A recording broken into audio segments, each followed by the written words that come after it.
Assalamualaikum warahmatullahi wabarakatuh. Perkenalkan, nama saya Jenitra Fahmarhamanda dengan NIM 2101016035 dari Prodi Bimbingan Penyuluhan Islam UIN Walisango Semarang.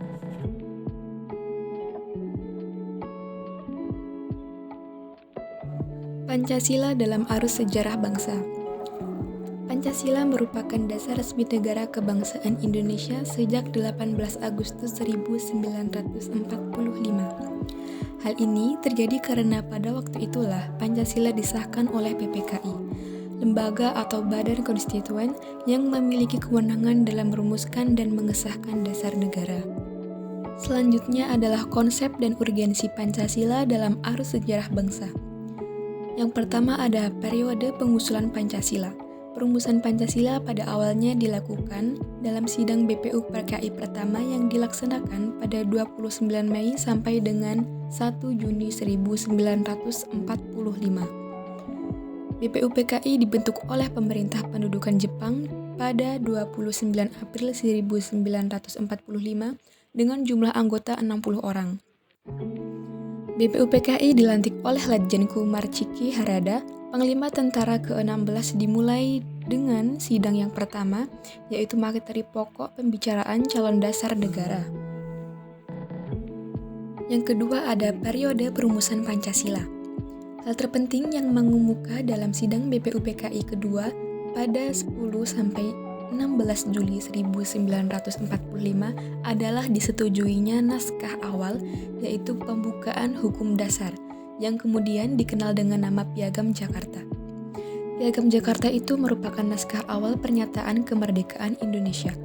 Pada alinea keempat Piagam Jakarta itulah terdapat rumusan Pancasila sebagai berikut. 1. Ketuhanan dengan kewajiban menjalankan syariat Islam bagi pemeluk-pemeluknya. 2. Kemanusiaan yang adil dan beradab. 3. Persatuan Indonesia. 4. Kerakyatan yang dipimpin oleh hikmat kebijaksanaan dalam permusyawaratan perwakilan. 5. Keadilan sosial bagi seluruh rakyat Indonesia. Naskah awal pembukaan hukum dasar yang dijuluki Piagam Jakarta ini di kemudian hari dijadikan sebagai pembukaan Undang-Undang 1945 dengan sejumlah perubahan di sana-sini. Kemudian yang ketiga ada periode pengesahan Pancasila. Peristiwa penting lainnya terjadi pada tanggal 12 Agustus 1945.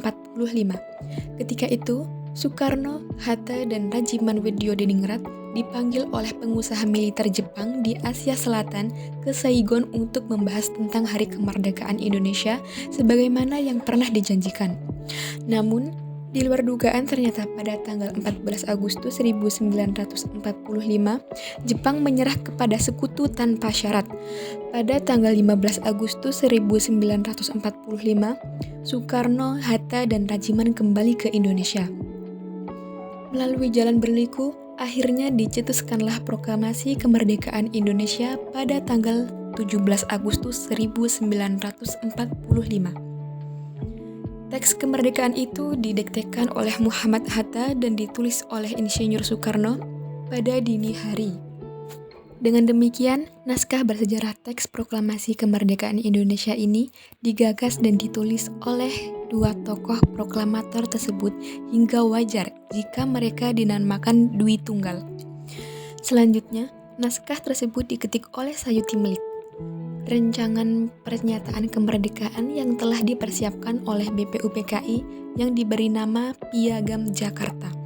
Sehari setelah Proklamasi Kemerdekaan Indonesia, yakni tanggal 18 Agustus 1945, PPKI bersidang untuk menentukan dan menegaskan posisi bangsa Indonesia dari semula bangsa terjajah menjadi bangsa yang merdeka. Rumusan Pancasila dalam pembukaan UUD 1945 adalah sebagai berikut. 1. Ketuhanan yang Maha Esa. 2. Kemanusiaan yang adil dan beradab. 3. Persatuan Indonesia. 4. Kerakyatan yang dipimpin oleh hikmat kebijaksanaan dalam permusyawaratan perwakilan. 5. Keadilan sosial bagi seluruh rakyat Indonesia.